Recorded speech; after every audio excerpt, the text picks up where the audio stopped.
Hello everyone, कैसे हो आप सब। एक बार पुनः स्वागत है आप सभी का हमारे अपने YouTube channel Shiv coaching classes पर। उम्मीद करते हैं आप सभी मस्त होंगे, बेहतर होंगे, आप सभी की पढ़ाई भी अच्छे से चल रही होगी। तो आज की इस वीडियो में हम क्लास 12 बायोलॉजी का 2023 का यहाँ पे जो पेपर हुआ था उसका सोल्यूशन लेकर के आए हैं सेट ए का। इसके पहले हमने आपको 2022-2024 के सेट का जो भी सेट ए था उसका हमने आपको सोल्यूशन प्रोवाइड करा दिया था। और यहां से जो भी क्वेश्चन हम कराएंगे वो सब आपके एग्जाम के लिए, बोर्ड एग्जाम के लिए काफी हेल्पफुल है, यानी कि काफी इंपॉर्टेंट है। तो चलिए सीधे वीडियो को स्टार्ट करते हैं। सबसे पहले यदि हम बात करते हैं 2023 में, सबसे पहले देखिए जो पहला क्वेश्चन पूछा गया था वो था रिक्त स्थानों की पूर्ति कीजिए। तो रिक्त स्थानों में देखिए जो पहला क्वेश्चन था वो पूछा गया था कि सेव एक किस प्रकार के फल का उदाहरण है। तो आपको याद रखना है कि सेव किस प्रकार का फल है। तो सेव एक आभासी फल का उदाहरण किसका है। तो पहला क्वेश्चन जो था सेव कैसा फल होता है, तो यह एक आभासी फल का उदाहरण होता है, या इसको आप कूट फल भी कह सकते हैं। दूसरा क्वेश्चन पूछा गया था कि एक बीज से एक से अधिक भ्रूणों की उपस्थिति को हम क्या कहते हैं। तो अगर एक बीज से बहुत सारे भ्रूण बन जाते हैं तो इसको हम पॉलीएम्ब्रियोनी या बहुभ्रूणता बोलते हैं। अगला क्वेश्चन दिया गया था कि गर्भाशय की आंतरिक परत को हम क्या कहते हैं। तो गर्भाशय की आंतरिक परत क्या कहलाती है, एंडोमेट्रियम कहलाती है। फिर चौथा क्वेश्चन दिया गया था कि निषेचन कहां संपन्न होता है। तो निषेचन आपको याद रखना है कहां संपन्न होता है, अंडवाहिनी नलिका में या फैलोपियन ट्यूब में। इसके बाद अगला क्वेश्चन पूछा गया था कि किसने जो है मटर के पौधे पर 7 वर्षों तक संकरण में प्रयोग किया। तो आपको याद रखना है मेंडल ने। तो ग्रेगर जॉन मेंडल ने लगातार 7 वर्षों तक मटर के पौधे में अपने एक्सपेरिमेंट किए। अगला क्वेश्चन दिया गया था कि प्राकृतिक कैनबिस सटाइवा पौधे के पुष्पक्रम से प्राप्त किए जाते हैं। तो किस प्राकृतिक पौधे से कैनबिस सटाइवा पौधे के पुष्पक्रम जो है प्राप्त किए जाते हैं। तो इसका राइट आंसर हो जाएगा कैनेबिनाइड। अगला क्वेश्चन था कि ऊर्जा का पिरामिड हमेशा होता है। तो आपको याद रखना ऊर्जा का पिरामिड हमेशा स्ट्रेट बनता है, यानी कि सीधा बनता है। इसके बाद देखिए जो हमारा अगला क्वेश्चन था वो था पूरे के पूरे एक वाक्य एक शब्द में उत्तर लिखना था। तो पहला क्वेश्चन इसमें दिया गया था कि एक स्वप्रतिरक्षा रोग का नाम लिखिए। तो एक स्वप्रतिरक्षा रोग का नाम आपको क्या दिया गया यहाँ पे, संधिशोथ। संधिशोथ क्या है, एक स्वप्रतिरक्षा रोग का यहाँ पे बेस्ट एग्जांपल है। तो संधिशोथ आप यहाँ पे राइट कर लेंगे। अगला क्वेश्चन दिया गया था कि टाइफाइड जो रोग होता है, टाइफाइड जो की पुष्टि किस टेस्ट के द्वारा की जाती है। मतलब टाइफाइड के लिए कौन सा टेस्ट किया जाता है। तो आपको याद रखना है बिडाल टेस्ट परीक्षण। अगला क्वेश्चन दिया गया था कि दी गई अवधि में समष्टि में होने वाली मौतों की संख्या, अगर किसी समष्टि में मरने वाले जीवों की संख्या है तो उसे हम क्या कहेंगे, उसे हम मोर्टेलिटी यानी कि मृत्यु दर कहेंगे। अगला क्वेश्चन दिया गया था कि भारत के किसी एक हॉट स्पॉट का नाम लिखना है या उदाहरण लिखना है। तो आपको याद रखना है पश्चिमी घाट जो श्रीलंका का, इसके अलावा हिमालय व इंडो बर्मा, इनमें से आप कोई भी एक लिख देंगे तो आपका सही माना जाएगा। ये हॉट स्पॉट के बेस्ट एग्जांपल हैं। अगला क्वेश्चन दिया गया था कि आणविक कैंची किसे कहते हैं। तो आपको याद रखना है प्रतिबंधन एंजाइम को या रिस्ट्रिक्शन एंडोन्यूक्लियस को। कुछ भी आप लिख सकते हैं, दोनों आपका सही माना जाएगा। फिर इसके बाद अगला क्वेश्चन दिया गया था कि प्रथम परजीवी गाय का नाम लिखिए। तो प्रथम परजीवी गाय कौन सी है, रोजी। अगला क्वेश्चन था कि डीएनए के एक रज्जुक से आनुवांशिक सूचनाओं का आरएनए में प्रतिलिपिकरण क्या कहलाता है। मतलब डीएनए से आरएनए बनने की क्रिया क्या कहलाती है, तो ट्रांसक्रिप्शन या अनुलेखन कहलाती है। इसके बाद देखिए अगला क्वेश्चन जो दिया गया था, अगला क्वेश्चन आपका था सही विकल्प चुनकर लिखिए। तो सही विकल्प में देखिए, सही विकल्प में पहला क्वेश्चन दिया गया था कि वंशागति का सिद्धांत किसने प्रतिपादित किया था, सॉरी वंशागति का। तो वंशागति का सिद्धांत किसने दिया था, सटन एवं बावेरी ने दिया था। तो ये आपको याद रखना किसने दिया था, सटन एवं बावेरी ने। ये आपको याद रखना किसने, सटन एवं बावेरी ने। अगला क्वेश्चन पूछा गया था कि बीटी विष प्राप्त होता है, जो बीटी विष होता है किसमें से प्राप्त होता है। तो आपको याद रखना है बैसिलस थुरिनजिएंसिस से। अगला क्वेश्चन दिया गया था सही विकल्प वाले में कि भ्रूण की अक्रियशीलता वाली स्थिति को हम क्या कहते हैं। जब भ्रूण अक्रियशीलता वाली स्थिति में होता है तो उसे हम बोलते हैं प्रसुप्ति। क्या बोलते हैं उसे हम बोलते हैं प्रसुप्ति। तो ये आपको याद रखना है प्रसुप्ति। फिर इसके बाद देखिए अगला क्वेश्चन दिया गया था कि कौन से बैक्टीरिया दूध को दही में परिवर्तित करता है। तो आपको याद रखना है LAB, लैक्टोबैसिलस लेक्टाई। तो ये आपको याद रखना है, ये दूध को दही में परिवर्तित करने वाला बैक्टीरिया होता है। फिर अगला क्वेश्चन दिया गया था कि विकासशील पराग कणों को पोषण कौन देता है। तो पोषण देने का काम कौन करता है पराग कणों को। तो आपको याद रखना है टेपिटम। अगला क्वेश्चन दिया गया था कि सभी जीव अपने आहार या पोषण के लिए प्रत्यक्ष या अप्रत्यक्ष रूप से पादपों पर ही निर्भर रहते हैं और उन्हें हम क्या कहते हैं। तो पादपों को हम क्या कहते हैं, तो पादपों को हम कहते हैं प्रोड्यूसर या उत्पादक।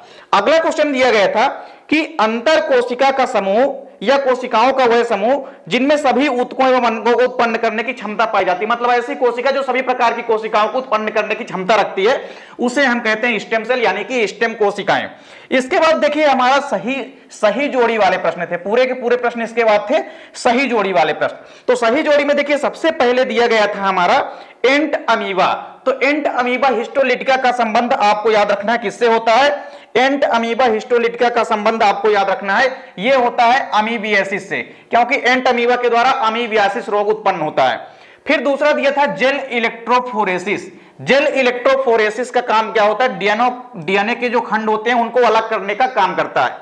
फिर पेनिसिलिन की यदि बात करते हैं तो इसका क्या हो जाएगा? प्रथम प्रतिजैविक। पेनिसिलिन जो है ये प्रथम जो है प्रतिजैविक या पहली एंटीबायोटिक है जिसका कि डेवलपमेंट हुआ था। अगला है थैलेसीमिया। तो थैलेसीमिया जो है ये अप्रभावी रक्त विकार के कारण होने वाला रोग होता है। इसके बाद दिया गया टर्नर सिंड्रोम। टर्नर सिंड्रोम में आपको याद रखना है कि एक एक्स क्रोमोसोम का क्या हो जाता है? अभाव हो जाता है, यानी एक एक्स क्रोमोसोम की मोनोसोमी हो जाती है। अगला दिया था बाह्य स्थान संरक्षण। तो जंतु उद्यान जो भी होते हैं इनके माध्यम से हम बाह्य स्थान संरक्षण यानी कि एक्स सिटो कंजर्वेशन करते हैं। अगला दिया था कि धसे हुए रंध्र यानी सिनकिन स्टोमेटा। तो सिनकिन स्टोमेटा किस लिए उपयोगी होते हैं? अनुकूलन के लिए, यानी कि एडाप्टेशन के लिए अनुकूलित होते हैं। फिर देखिए इसके बाद जो हमारे पूरे के पूरे 2 अंक वाले क्वेश्चन है उसको हम देखते हैं। तो सबसे पहले यदि हम बात करते हैं 2 अंकों वाले क्वेश्चन की, तो पहला क्वेश्चन दिया गया था यहां पे कि त्रिसंलयन से आप क्या समझते हैं? तो देखिए त्रिसंलयन का मतलब क्या होता है? देखिए जब दूसरा नर युग्मक केंद्रीय कोशिका में स्थित 2 ध्रुवीय न्यूक्लियस से संगुणित होकर के एक त्रिगुणित प्राथमिक भ्रूणपोष केंद्रक बनाता है, इसे हम क्या कहते हैं? त्रिसंलयन कहते हैं। तो हमेशा आपको याद रखना है कि जो हमारा दूसरा नर युग्मक है, देखिए जब भी परागकण का एक मैच्योर परागकण का पूरा डेवलपमेंट हो जाता है उसमें से 2 नर युग्मक बनते हैं। तो जो दूसरा नर युग्मक होता है, दूसरा नर युग्मक जब द्वितीयक केंद्रक के साथ संयोग करता है, इस प्रकार से आप भ्रूणकोश की संरचना पढ़े हैं, उसमें आपने देखा था कि बीच में इस प्रकार से द्वितीयक केंद्रक होता है। जो दो केंद्रक होते हैं इसलिए इसको हम ध्रुव केंद्रक या द्वितीयक केंद्रक कहते हैं। तो दूसरा नर युग्मक जो पराग नलिका से होकर के जाता है, तो दूसरा वाला नर युग्मक क्या करता है? दूसरा वाला नर युग्मक इस द्विगुणित केंद्रक के साथ संयोग करता है और एक त्रिगुणित संरचना का निर्माण करता है जिसको हम बोलते हैं PEN यानी प्राइमरी एंडोस्पर्म न्यूक्लियस, प्राथमिक भ्रूणपोष केंद्रक। इस क्रिया को हम बोलते हैं त्रिसंलयन या triple fission. One of most important question है, आपके एग्जाम में आने की पूरी संभावना है, तो इसको आपको ध्यान में रखना है। तो ये पहला क्वेश्चन है हमारा 2 अंक वाला। तो आपको याद रखना है कि जब दूसरा नर युग्मक द्वितीयक केंद्रक के साथ संयोग करता है तो वह एक त्रिगुणित संरचना का निर्माण करता है जिसका नाम है प्राइमरी एंडोस्पर्म न्यूक्लियस यानी कि प्राथमिक भ्रूणपोष केंद्रक। तो इस क्रिया को हम बोलते हैं त्रिसंलयन यानी कि ट्रिपल फिजन। इसके बाद देखिए अथवा में दूसरा क्वेश्चन दिया गया था, विपुंसन किसे कहते हैं? क्या कहते हैं? विपुंसन। तो विपुंसन देखिए क्या होता है? कोई भी द्विलिंगी पुष्प है। कैसा पुष्प है? कोई भी द्विलिंगी यानी कि बाइसेक्सुअली अगर फ्लावर है तो उसमें से पराग कोष के स्फुटन से पहले, देखिए पराग कोष के अंदर जब पराग कण बाहर निकलते हैं तो पराग कोष क्या होता है? फटता है। जब पराग कोष या एंथर फटता है तभी तो उसमें से पराग कण बाहर निकलते हैं। तो पराग कोष के फटने से पहले जो पुष्प की कलिका होती है, उस पुष्प की कलिका से चिमटी की सहायता से पराग कोष का हटाना यानी पराग कोष को बाहर निकालना या निष्कासित करना ही विपुंसन कहलाता है। मतलब कोई द्विलिंगी फ्लावर है, उसमें से उसकी जो कलिका होती है, कलिका में से अगर हम पराग कणों के परिपक्व होने के पहले ही अगर हम क्या करते हैं? पराग कोष को बाहर निकाल देते हैं, तो पराग कोष को बाहर निकालना किसी द्विलिंगी पुष्प से या हटाना क्या कहलाता है? विपुंसन कहलाता है। तो यह क्वेश्चन भी उम्मीद करता हूं आपको समझ में आ गया होगा।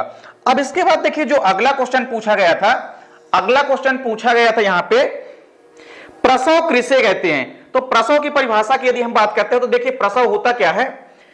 देखिए यहां पे आपको समझना है, छोटा सा क्वेश्चन है लेकिन काफी इंपॉर्टेंट है आपके एग्जाम के लिए।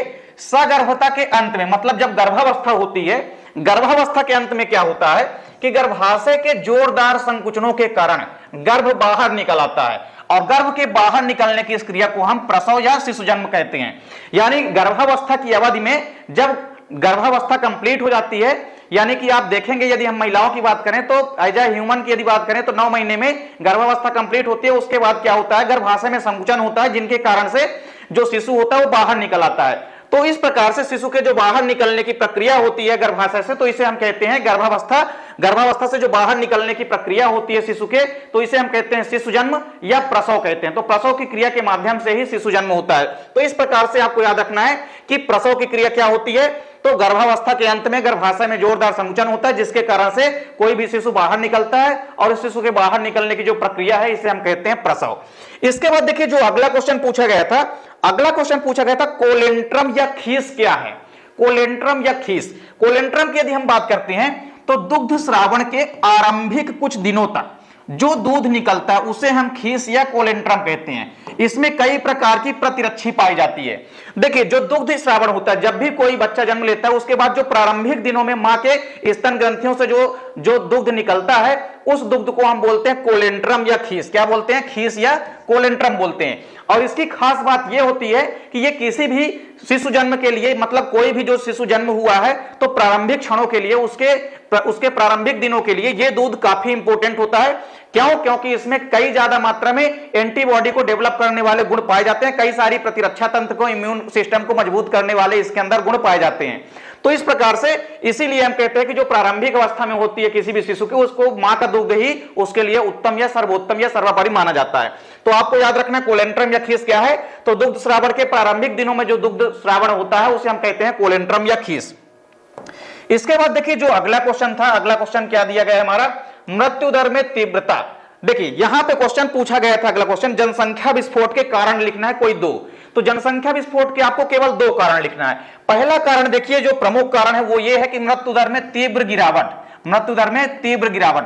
अगर मान लीजिए मृत्यु दर में कमी आएगी तो जाहिर सी बात है कि जनसंख्या में वृद्धि होगी, यानी जनसंख्या विस्फोट होगा। दूसरा कारण क्या है कि जनन आयु के लोगों की संख्या में वृद्धि, मतलब जनन से संबंधित जो भी लोग हैं जिनमें जनन की क्रिया जो है होती है, कुल मिलाकर के जब आज की रेट में हम बात करते हैं तो कोई भी जो लेडीज है या कोई भी फीमेल है उसके अंदर आप देखेंगे कि जो प्रजनन अवस्था है वो जल्दी होने लग गई है, जिस कारण से जन्म दर में वृद्धि हो रही है। इसके अलावा जन्म दर में अगर वृद्धि होगी तो भी जनसंख्या में वृद्धि होगी। तो इसके अलावा आप एक ये भी कारण लिख सकते हैं जनसंख्या में वृद्धि। तो जन्म दर में अगर वृद्धि होगी तो जनसंख्या में वृद्धि तो होगी। तो दूसरा कारण आप ये भी लिख सकते हैं, दूसरा कारण आप क्या लिख सकते हैं, दूसरा कारण आप लिख सकते हैं जन्म दर में वृद्धि। तो आप दूसरा कारण ये भी लिख सकते हैं जन्म दर में वृद्धि। तो ये भी आपको कारण लिख सकते हैं। चलिए इसके बाद हमारा अगला क्वेश्चन क्या था, अगला क्वेश्चन था किसी दो यौन संक्रमित रोगों के नाम लिखना है। तो आप कई सारे यौन संक्रमित रोगों के नाम लिख सकते हैं, जैसे पहला हो गया गोनेरिया, दूसरा हो गया सिफिलिस जिसको कि हम उपदंश भी कहते हैं, तीसरा हो गया हर्पीस, चौथा हो गया जननिक हर्पीस, ट्राइकोमोनास्टा। इसके अलावा आप एड्स लिख सकते हैं। तो ये सभी के सभी क्या है, सेक्सुअल ट्रांसमिटेड डिसीज है, यानी कि यौन संक्रमित रोग है। इसके बाद बात करते हैं अगला क्वेश्चन क्या था, अगला क्वेश्चन दिया गया था बीओडी क्या है। अगला क्वेश्चन क्या दिया गया था, अगला क्वेश्चन दिया गया था बीओडी यानी बायोलॉजिकल ऑक्सीजन डिमांड क्या है। अगला क्वेश्चन था बीओडी यानी बायोलॉजिकल ऑक्सीजन डिमांड क्या है। तो कोई भी कार्बनिक कचरा या कार्बनिक पदार्थ होता है उसको तोड़ने के लिए आपको याद रखना है कि जो आवश्यक ऑक्सीजन की मात्रा होती है उसे हम क्या कहते हैं, बीओडी यानी कि बायोलॉजिकल ऑक्सीजन डिमांड कहते हैं। तो बीओडी ऑक्सीजन की उस मात्रा को संदर्भित करता है जो जीवाणु द्वारा 1 लीटर पानी में उपस्थित कार्बनिक पदार्थों को ऑक्सीकृत कर दे और कार्बनिक पदार्थों का खपत कर दे, इतनी ऑक्सीजन की मात्रा कहलाती है। यानी आपको याद रखना है कि बीओडी का मतलब होता है बायोलॉजिकली ऑक्सीजन डिमांड, और इसका मतलब होता है जैविक ऑक्सीजन मांग। मतलब कोई भी जैविक कचरा या जैविक पदार्थ है उसको तोड़ने के लिए ऑक्सीजन की जो भी आवश्यक मांग या जो भी आवश्यकता होती है ऑक्सीजन की, उसे हम कहते हैं बायोलॉजिकल ऑक्सीजन डिमांड। तो इसका पूरा नाम भी आपको याद रखना है क्योंकि एग्जाम में अक्सर इसका पूरा नाम पूछा जाता है। इसके बाद अगला क्वेश्चन दिया गया था गंगा एक्शन प्लांट क्या है, what is Ganga action plant. Ganga action plant की यदि हम बात करते हैं तो भारत सरकार के द्वारा यानी कि इंडियन गवर्नमेंट के द्वारा आपको याद रखना है कि एक योजना या परियोजना प्रारंभ की गई जिसका उद्देश्य क्या था कि जो भी नदियां हैं, स्पेशली जो गंगा नदी है उसमें प्रदूषण की मात्रा काफी ज्यादा हो रही थी। तो प्रदूषण की मात्रा को कम करने के लिए ही आपको याद रखना है कि गंगा एक्शन प्लान जो है ये चालू किया गया था। फिर इसके बाद देखिए अगला क्वेश्चन क्या दिया गया था, क्लोनिंग क्या है। तो क्लोनिंग का मतलब क्या होता है कि हूबहू प्रतिकृति, मतलब एक ही अगर कोई जीव है तो उसके जैसे यदि सेम टू सेम प्रतिकृति यदि बन जाती है तो वो क्या है, उसका क्लोन कहलाता है। स्पेशली जो क्लोन होता है वह एक कोष की जीवों का प्रमुख लक्षण होता है, क्योंकि एक कोष की जीवों को हम अमर मानते हैं। क्यों? क्योंकि उनके अंदर क्लोनिंग होती है। क्लोनिंग का मतलब है कि जनक से जो भी संतानें उत्पन्न होगी वो हूबहू अपने जनकों के समान होगी। तो जो भी संतानें या पुत्री कोशिकाएं बनेगी ये अपने जनकों के समान होती है, आनुवांशिक गुणों में भी और आकार की गुणों में भी। तो क्लोन का मतलब आपको समझ में आ गया होगा कि किसी भी जीव का एकदम हूबहू यदि प्रतिकृति तैयार हो जाती है तो उसी को हम क्या कहते हैं, क्लोन कहते हैं। फिर इसके बाद देखिए अगला क्वेश्चन क्या दिया गया था, अगला क्वेश्चन दिया गया था यहां पे क्राइजीन क्या है। क्राइजीन आपसे पूछा गया है। तो देखिए जीव जो है, जीव विष जिस जीन के द्वारा, देखिए जीव जो विष है जिस जीन के द्वारा कूटबद्ध होता है उसे हम क्राइजीन कहते हैं। मतलब जीवों के अंदर जो भी विष या पॉइजन या जहर है वह जिस जीन के द्वारा क्या होता है, कूटबद्ध होता है, उसे हम कहते हैं क्राइजीन। और बैसिलस थुरिंजिएंसिस इसका सबसे बड़ी एग्जांपल है, क्योंकि बैसिलस थुरिंजिएंसिस जो बैक्टीरिया होता है इसकी बहुत सारे नस्लें ऐसी होती है जो कि विषाक्त होती है, यानी कि पॉइजन युक्त होती है, अर्थात जहर का काम करती है। तो यदि इसको हम किसी भी प्लांट के अंदर इंजेक्ट करा देते हैं तो प्लांट के अंदर ऐसे कई सारे गुण डेवलप हो जाते हैं जो कि कीटों के लिए हानिकारक होते हैं। अर्थात अगर हम इस बीटी जीन के, बीटी जो बैसिलस थुरिंजिएंसिस जीवाणु है इसके जीन को अगर हम किसी प्लांट के अंदर इंजेक्ट करा देंगे तो उस प्लांट के अंदर आपको याद रखना है कि कई सारे ऐसे विषाक्त गुण डेवलप हो जाएंगे जो कि कीट प्रतिरोधी हो जाएगा। मतलब अगर कोई भी कीड़े मकोड़े आकर के उस पौधे की पत्तियों को खाएंगे तो वो क्या हो जाएंगे, नष्ट हो जाएंगे। अर्थात जो बैसिलस थुरिंजिएंसिस का जीन है इसको अगर हम प्रवेश करा देते हैं तो यह एक कीट प्रतिरोधी गुण विकसित कर देता है किसी भी प्लांट के अंदर। तो यह एक प्रमुख क्राई प्रोटीन का एग्जाम्पल है बैसिलस थुरिंजिएंसिस। तो इसके बाद देखिए अगला क्वेश्चन क्या पूछा गया था, अगला क्वेश्चन पूछा गया था कि एड्स रोग किन कारणों से होता है, कोई दो कारण देना है। कितने कारण देना है, कोई दो कारण आपको देना है। तो एड्स रोग किन कारणों से होता है, आपको केवल दो कारण बताना था। तो पहला कारण आप क्या बताएंगे कि एड्स रोग जो है संक्रमित व्यक्ति के यौन संपर्क से होता है। अगर कोई व्यक्ति संक्रमित है एड्स से तो अगर यदि कोई अगला व्यक्ति भी उसके साथ संबंध बनाता है या संभोग की क्रिया करता है तो इस प्रकार से सेक्सुअल ट्रांसमिटेड डिसीज यानी कि एड्स जो है विशेष प्रकार का जो रोग है ये फैल सकता है। दूसरा कारण क्या है, संदूषित रक्त या रुधिर उत्पादों के आधान से। मतलब रक्त में मान लीजिए किसी व्यक्ति का ब्लड है, अब वो व्यक्ति किस व्यक्ति का है, मतलब ब्लड जो है अगर किसी ऐसे व्यक्ति का हो जो कि एड्स से ग्रसित हो। अब अगर यदि उस ब्लड को हमने किसी स्वस्थ व्यक्ति के अंदर इंजेक्ट करा दिया बॉडी के अंदर तो उसके अंदर क्या हो जाएगा, उसके अंदर भी एड्स हो सकता है। तो यह कारण भी आप लिख सकते हैं। फिर अगला कारण क्या दिया गया है, देखिए कि संक्रमित सुइयों के साझा प्रयोग से। मतलब यदि एक सिरिंज का हमने उपयोग किया किसी यौन संक्रमित व्यक्ति के ऊपर, अब उसी सिरिंज का अगर उपयोग हमने कर दिया किसी स्वस्थ व्यक्ति के ऊपर तो उसको भी यौन संबंधित रोग यानी कि एड्स जो है हो सकता है। तो इस प्रकार से आपको याद रखना है एड्स रोग जो है निम्न कारणों से हो सकता है।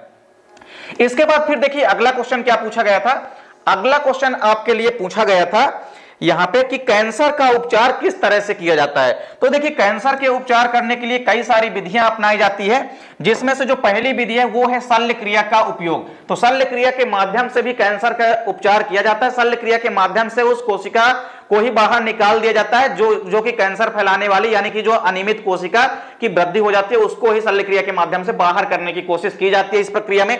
इसके अलावा विकिरण चिकित्सा का उपयोग किया जाता है यानी रेडिएशन के थ्रू। फिर इसके बाद आपको याद रखना है कैंसर कोशिकाओं को मारने के लिए रसो चिकित्सा औषध काम में लाई जाती है। इसके अलावा अधिकांश बार ये तीनों शल्य क्रिया विकिरण चिकित्सा एवं रसो चिकित्सा का संयोजन से उपचार किया जाता है, तीनों को एक साथ मिला करके भी उपचार किया जाता है कभी कभी। इसके अलावा बाई इंटरफेरॉन जो कि उनके प्रतिरक्षा तंत्र को सक्रिय करता है और ट्यूमर को नष्ट करने में सहायता करता है, तो एक विशेष प्रकार के बाई इंटरफेरॉन की सहायता भी ली जाती है। तो इस प्रकार से आपको याद रखना है कि कैंसर का उपचार जो है हम किस तरह से कर सकते हैं। तो कई सारी विधियां जिनके माध्यम से हम कैंसर का उपचार हद तक कर सकते हैं। इसके बाद अगला क्वेश्चन दिया गया था कि हिस्टोन क्या है। तो हिस्टोन की यदि हम बात करते हैं तो यह एक प्रकार का प्रोटीन होता है जो कि एक प्रकार का धनात्मक और आवेशित और इसके अलावा क्षारीय यानी कि एल्कलाइन प्रोटीन होता है। तो आपको याद रखना है कि हिस्टोन एक धनात्मक यानी कि पॉजिटिव आवेशित चार्ज होता है और साथ ही साथ क्षारीय प्रोटीन का समूह होते हैं। तो क्षारीय प्रोटीन के समूह होते हैं हिस्टोन प्रोटीन जो कि धनात्मक आवेशित प्रोटीन होते हैं। तो इस प्रकार से यह क्वेश्चन भी आपको तैयार कर लेना है। देखिए इसके बाद फिर अगला क्वेश्चन क्या पूछा गया था, अगला क्वेश्चन आपसे पूछा गया था कि आरएनए में कौन नाइट्रोजनी क्षारक पाए जाते हैं। तो आरएनए के अंदर जो भी नाइट्रोजनी क्षारक पाए जाते हैं उनके आपको नाम बताना है। तो इस प्रकार से आपको यहां पे ध्यान में रखना है कि आरएनए के अंदर यहां पे कौन कौन से नाइट्रोजनी क्षारक पाए जाते हैं। तो देखिए आरएनए के अंदर कौन कौन से नाइट्रोजनी क्षारक पाए जाते हैं। तो आरएनए के अंदर पहला तो हो गया एडेनिन, क्या हो गया पहला एडेनिन, दूसरा हो गया ग्वानिन, तीसरा यूरेसिल और चौथा साइटोसिन। तो इस प्रकार से चारों के नाम आपको याद रखना है। यदि आपसे डीएनए का पूछेगा तो डीएनए में बस एक चेंज हो जाता है, डीएनए में यूरेसिल की जगह में क्या आ जाता है, थायमीन आ जाता है, बाकी तीनों सेम रहेंगे। तो इस प्रकार से आपको आरएनए के अंदर पाए जाने वाले चारों नाइट्रोजनी क्षारकों के नाम लिख लेना है, एडेनिन, ग्वानिन, यूरेसिल और इसके अलावा साइटोसिन। तो ये चारों आपको लिख लेना है। इसके बाद देखिए जो अगला क्वेश्चन है हमारा, अगला क्वेश्चन क्या दिया गया था, अगला क्वेश्चन दिया गया था कि पेडिग्री यानी कि वंशावली विश्लेषण क्या है। तो वंशावली विश्लेषण की यदि हम बात करते हैं तो वंशावली जो विश्लेषण होता है स्पेशली मानव अनुवंशिकी का एक ये महत्वपूर्ण उपकरण होता है। और मानव समाज में जो भी वंशागत विकारों की जो बात पुराने समय में चली आ रही है, इन विशेष लक्षणों की जो वंशागति के संबंध में वंश के इतिहास का अध्ययन किया जाता है और कई पीढ़ियों तक जारी लक्षणों के ऐसे विश्लेषण को वंशावली विश्लेषण कहते हैं। इसका उपयोग विशेष लक्षण, असामान्यता एवं रोग का पता लगाने के लिए किया जाता है। मतलब कई पीढ़ी दर पीढ़ी अगर जेनेटिक लक्षण ट्रांसफर हो रहे हैं तो उनका पता लगाने के लिए, मतलब किसी दादा के अंदर अगर कोई लक्षण थे तो उसके नाती के अंदर भी आप देखेंगे कि बहुत सारे लक्षण वही विकसित हो जाते हैं। तो इन सब अनुवांशिक गुणों का या अनुवांशिक विकृतियों का अगर कोई रोग था दादाजी के अंदर तो आप देखेंगे कि उनके बच्चों के अंदर भी उस प्रकार के जेनेटिक रोग आ जाते हैं। तो इन सब का पता लगाने के लिए ही जिस वंशागति का हम अध्ययन करते हैं उसे हम कहते हैं वंशावली विश्लेषण या पेडिग्री विश्लेषण। तो इसको आपको याद रखना है। इसके बाद देखिए अगला क्वेश्चन क्या दिया गया था, समयुग्मजी व विषमयुग्मजी में अंतर लिखना है। क्या लिखना है, समयुग्मजी और विषमयुग्मजी में अंतर लिखना है। तो यहां पे आप समयुग्मजी और विषमयुग्मजी में अंतर आसानी से लिख सकते हैं। पहला डिफरेंस क्या है, देखिए पहला डिफरेंस ये है कि दोनों एलील समान होते हैं, मतलब समयुग्मजी के अंतर्गत बनने वाले जो भी दोनों एलील होते हैं ये क्या होते हैं, समान होते हैं। इसके अलावा विषमयुग्मजी में आप देखेंगे कि दोनों एलील जो बनते हैं वो कैसे होते हैं, असमान प्रकार के एलील बनते हैं। दूसरा इंपॉर्टेंट यहां पे अंतर क्या है कि दोनों प्रभावी या अप्रभावी, मतलब जो लक्षण उत्पन्न होंगे वो प्रभावी या अप्रभावी भी हो सकते हैं। और इसमें एक तो प्रभावी लक्षण उत्पन्न होगा, वह एक अप्रभावी लक्षण उत्पन्न होगा। इसके अलावा इसके परिणाम स्वरूप जो भी हमको प्रोडक्ट प्राप्त होगा वो शुद्ध लक्षण वाले प्राप्त होंगे। वहीं यदि हम बात करते हैं विषम युग्मजी में, तो विषम युग्मजी में जो भी लक्षण प्राप्त होंगे वो मध्यवर्ती लक्षण प्राप्त होगा, या आप ये कह सकते हैं, इसको मध्यवर्ती न करके आप ये कह सकते हैं कि संकरित लक्षण प्राप्त होंगे। जैसे लाल फ्लावर के लिए कैपिटल टी से भी हम दर्शा सकते हैं और कैपिटल टी स्मॉल टी से भी। तो कैपिटल टी स्मॉल टी से अगर हमने रिप्रेजेंट कर दिया, इसका मतलब क्या है, इसका मतलब यह है कि वो संकरित लक्षण है। तो इस प्रकार से आपको डिफरेंस यानी कि अंतर भी तैयार कर लेना है। इसके बाद देखिए अगला क्वेश्चन आपसे क्या पूछा गया था, अगला क्वेश्चन आपसे पूछा गया था कि अंड जनन का आरेखित निरूपण करना है। तो कोई भी आपको याद रखना है कि सबसे पहले स्टार्टिंग में क्या होती है, कोई भी जर्मसेल होती है, प्राथमिक आद्य कोशिकाएं होती है। इन प्राथमिक आद्य कोशिकाओं में आप देखेंगे, इन प्राथमिक आद्य कोशिकाओं से फिर प्राथमिक अंडक कोशिकाएं बनती है। क्या बनती है, प्राथमिक, इसमें से फिर प्राथमिक अंडक कोशिकाएं बनती है और प्राथमिक अंडक कोशिकाओं से फिर क्या बनते हैं, लास्ट में आप देखेंगे कि द्वितीयक अंडक कोशिकाएं बनती है। तो इसका डायग्राम आपको तैयार कर लेना है। इस प्रकार से आपको यहां पे पूरे के पूरे अंड जनन कोशिका का नामांकित डायग्राम आपको क्या कर लेना है, तैयार कर लेना है।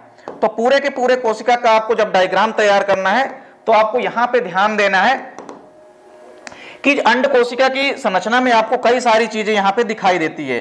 तो जब भी आप देखेंगे अंड कोशिका की संरचना को, तो प्राथमिक अंडक जो कोशिकाएं होती है इनमें से द्वितीयक अंडक कोशिकाओं का निर्माण होता है। फिर द्वितीयक अंडक कोशिकाओं से आप देखेंगे कि अंडाणु का निर्माण होता है, यानी कि ओवम का निर्माण होता है। और इस प्रकार से एक बार जब ये अंड जनन की प्रोसेस कंप्लीट होती है तो एक बार के अंड जनन की प्रोसेस के परिणाम स्वरूप आपको याद रखना है कि केवल और केवल एक ही ओवम का फॉर्मेशन होता है। तो एक ही ओवम का फॉर्मेशन होगा। और साथ ही साथ यह भी याद रखना है कि इस क्रिया के परिणाम स्वरूप पोलर बॉडी यानी कि ध्रुवकाय का भी निर्माण होता है। तो इस प्रकार से यहां पे उम्मीद करता हूं कि यह क्वेश्चन भी आपको समझ में आ गया होगा। इसके बाद आपको याद रखना है एमनियोसेंटेसिस विधि पूछी गई। तो एमनियोसेंटेसिस विधि क्या होती है, यह भ्रूण परीक्षण की एक तकनीक होती है।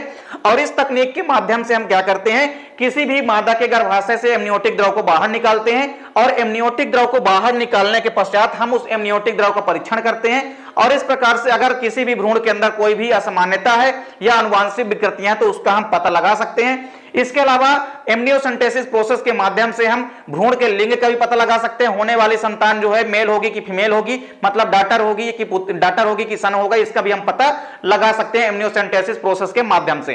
तो इस प्रकार से यह भ्रूण परीक्षण की एक तकनीक होती है जिसको कि आपको तैयार कर लेना है।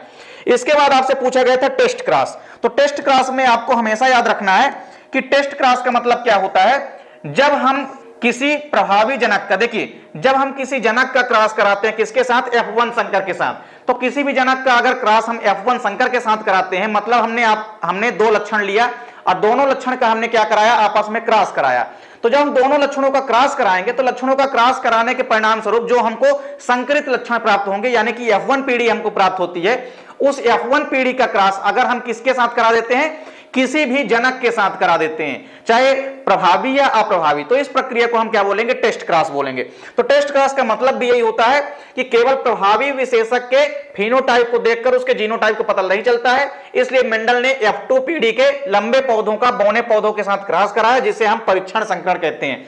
तो इस प्रकार से उन्होंने क्या किया, F1 पीढ़ी का क्रॉस करा दिया किसके साथ, F1 पीढ़ी का क्रॉस करा दिया किसी भी प्रभावी या अप्रभावी जनक के साथ, और इस प्रकार के क्रॉस को हम बोलते हैं टेस्ट क्रॉस यानी कि टेस्ट संकरण।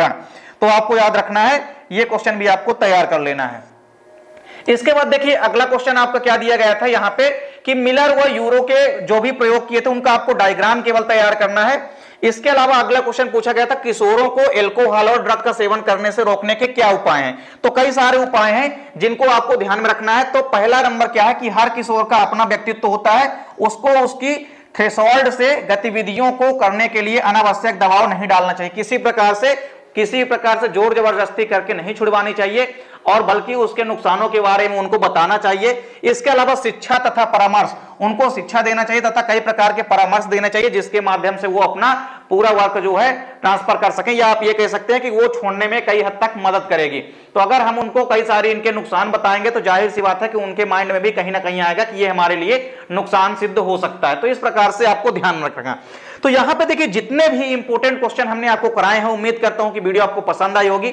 वीडियो अच्छी लगा करे तो आप कमेंट जरूर करें। साथ ही साथ अगर कोई टॉपिक आपको यदि ऐसा लगा हो समझ में नहीं आ रहा हो तो आप कमेंट बॉक्स में बता सकते हैं, उसकी अलग से वीडियो आपको प्रोवाइड करा देंगे। उम्मीद करता हूं वीडियो पसंद आई होगी। मिलते हैं नेक्स्ट वीडियो में, तब तक के लिए जय हिंद, वंदे मातरम।